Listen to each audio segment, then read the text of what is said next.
Bonjour les amis, une petite mise à jour aujourd'hui très importante. François Rebsamen, ministre de l'Aménagement du Territoire, vient d'annoncer que la taxe d'habitation supprimée progressivement depuis 2020 ne reviendra pas. Mais une contribution modeste est à l'étude pour financer les services publics locaux. Donc concrètement, ça veut dire quoi?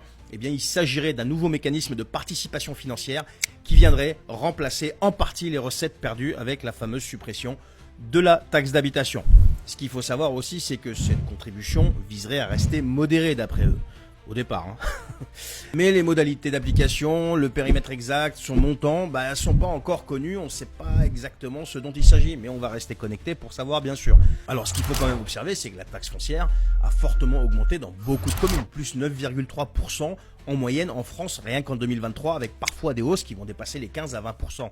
Alors pourquoi cette dynamique? Pourquoi ils mettent tout ça en place? Eh bien parce que les collectivités locales qui sont confrontées à des charges qui sont de plus en plus importantes, ont moins de ressources fiscales, eh bien cherchent des moyens pour compenser.